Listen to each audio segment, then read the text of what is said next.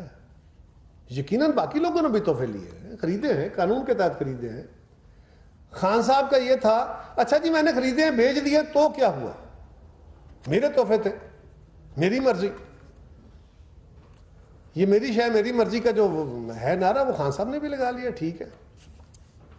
میرا تحفہ تھا، میری بیچ لیے۔ سوال یہ اٹھا کہ حضور آپ بڑے ذمہ دار اور بڑے آنیسٹ آدمی ہیں، آپ پابند تھے کہ جس سال آپ نے یہ تحفے خریدے یہ آپ کا اثاثہ بن گیا۔ دو کام آپ نے کرنے تھے، ایک آپ نے یہ بتانا تھا کہ اس تحفے خریدنے کے لیے جو پیسہ بقول ان کے 2 کروڑ روپیہ، وہ آپ کے پاس وائٹ منی تھی، نہیں تھی تو کسی سے ادھار لیا ہوگا، قرض لیا ہوگا، اور کروڑوں روپے کا قرض جو ہے وہ آپ دستی نہیں لے سکتے، کسی دکان سے وہ ایسے نہیں پکڑتے، اس کا قانون ملک کے اندر یہ ہے، اور اگر آپ قانون مانتے ہوں تو قانون یہ ہے کہ آپ کراس چیک کے ذریعے وہ قرض لیتے ہیں اور کراس چیک کے ذریعے ہی واپس کرتے ہیں،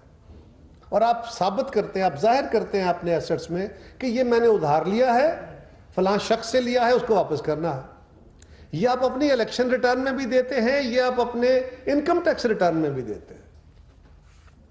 الیکشن کمیشن میں تو آپ نے وہ ظاہر نہیں کیا، آپ کا اثاثہ تھا، آپ نے خریدا تھا، اس کا سورس نہیں بتایا، نہ ہی آپ نے اپنی انکم ٹیکس ریٹرن میں دیا۔ لیکن جب پتا چلا کہ اب کیونکہ یہ معاملہ کھل چلا ہے، اب عدالت کا حکم آ گیا ہے، تو پھر سبسیکوینٹ ایئرز، بعد کے سالوں میں آپ نے انکم ٹیکس کے گوشواروں میں تبدیلی کر کے وہاں آپ نے یہ کر لیا کہ اس کے کچھ رقم کا اظہار کیا۔ حضور آپ نے 2 کام کرنے تھے، ایک الیکشن کمیشن کو اس کی وضاحت دینی تھی، دوسرا جب آپ نے وہ بیچے، آپ کے بقول آپ نے 5.25 کروڑ کے بیچے، آپ نے 3 کروڑ میں نفع کمایا، پہلے ویسے کچھ اور کہتے تھے، پہلے کہہ رہے تھے کوئی 10-12 کروڑ روپے کے بیچے، اب اس پہ بھی یہ اتر گیا آج۔ تو جتنے بھی آپ نے، جتنے میں بھی بیچے، یہ میرا اس وقت سوال نہیں ہے، جتنے میں بھی بیچے، اس کا جتنا نفع ہوا، یعنی قیمتیں خرید کے بعد جو فروخت کے پیسے تھے، اس میں جو نفع ہوا وہ 3 کروڑ تھا، 13 کروڑ تھا، 10 کروڑ تھا، اس کے اوپر آپ نے انکم ٹیکس دینا تھا۔ کیا آپ نے دیا؟ اس سال میں دیا؟ سوال نفی میں ہے، جواب نفی میں ہے۔ پھر خان صاحب کا کہ جی دیکھیں کوئی ہم نے لیے ہیں، باقی لوگوں نے بھی تو تحفے لیے ہیں، ہم نے کیا غلطی کی ہے؟ باقی لوگوں نے بھی لیے ہیں، اور میرے پہ کیس بنا ہے تو آصف زرداری صاحب نے گاڑیاں لی ہیں، میاں نواز شریف صاحب نے گاڑیاں لی ہیں۔ حضور آصف زرداری صاحب نے گاڑیاں لی ہیں، جب آصف زرداری صاحب کو گاڑیاں دی گئی تھی اس وقت ملک میں شدید سیکیورٹی سچویشن خراب تھی، پاکستان کا ہر شہر، گلی گلی، ہمارے ادارے، ہمارے قومی ادارے انڈر اٹیک تھے، ہمارے اسکول، ہماری عبادت گاہیں انڈر اٹیک تھیں۔ ان سیکیورٹی سچویشن میں زرداری صاحب کو ایک دوست ملک نے وہ گاڑیاں تحفے میں دیں کہ اپنی حفاظت کے لیے رکھیے۔ انہوں نے اسی قانون کے تحت، جس قانون کے تحت آپ نے خریدی، انہوں نے وہی قانون کے تحت وہ گاڑیاں خریدیں اور اپنے نامے، اپنے کاغذات میں ڈکلیئر کی اور بیچی نہیں ہیں، وہ آج بھی ان کے ذاتی استعمال میں ہیں۔ اور اگر کسی دوست کو آپ تحفہ دیتے ہیں اور وہ آپ کا تحفہ استعمال کرتا ہے تو تحفہ دینے والا دیکھ کے خوش ہوتا ہے۔ آپ غور کریں، ایک شخص مجھے تحفہ دیتا، کنڈی صاحب مجھے تحفہ دیتے ہیں، میں اسے بازار میں بیچ کے پیسے کما لیتا ہوں اور وہ تحفہ گھوم کے ان کے پاس چلا آتا ہے۔ اس کے بعد کنڈی صاحب میرے بارے میں کیا سوچیں گے، میں کیسا آدمی ہوں؟ اور اگر ایک ملک دوسرے ملک کو تحفہ دے، ایک دوست ملک کو تحفہ دے اور وہ تحفہ بک جائے بازار میں، وہ نیلام ہو جائے، وہ تحفہ نہیں نیلام ہوا، وہ تو پاکستان کی عزت نیلام ہوئی، وہ نیلام ہو کے واپس اس دوست ملک کے پاس پہنچ گیا۔ ذرا بتائیے وہ اس حکومت کا اور اس ملک کا کیا عزت کرے گا، کیا وقار رہ جائے گا؟ یہ نا کی باتیں سمجھ روز سکھانے والے کیا کر رہے تھے؟ اچھا چلو جی کوئی بات نہیں، آپ نے یہ بھی کر لیا، یہ غیر اخلاقی حرکت تھی، غیر قانونی نہیں تھی، غیر اخلاقی تھی۔ میاں نواز شریف صاحب نے بھی گاڑی لی، یس لی، ان کے بھی ذاتی استعمال میں ہے، ان کے بھی پاس وہ کھڑی ہے، وہ خود استعمال کرتے ہیں۔ زرداری صاحب کی گاڑیاں ہمارے چیئرمین صاحب بھی استعمال نہیں کرتے، شاید ہی کبھی انہوں نے استعمال کی، وہ زرداری صاحب کے ذاتی استعمال میں ہے، ہم نے بیچی نہیں ہے، وہ نفع بخش نہیں ہے، اسے نفع نہیں کمائے اور ڈکلیئر کیے، اور کہاں سے پیسے جمع کرائے وہ بھی ڈکلیئر کیے۔ یہ جو آپ گرد اڑا کے ہر معاملے میں ہر چیز کے اوپر مٹی ڈالنے کا پروگرام آپ نے شروع کیا ہوا ہے، ایسے نہیں چلے گا۔ اب سوال یہ ہے کہ خان صاحب آپ آج کچھ پی ٹی آئی کے دوستوں نے پریس کانفرنس کی ہے اور انہوں نے بڑے عجیب سے سوال کھڑے کیے۔ کل رات کو جیو کے ایک بڑا جید پروگرام ہے، شاہ زیب خانزادہ صاحب پاکستان میں بڑے کمال کے صحافی ہیں، بڑے کمال کے اینکرز ہیں، بہت سارے لوگ بڑے کریڈیبل ہیں،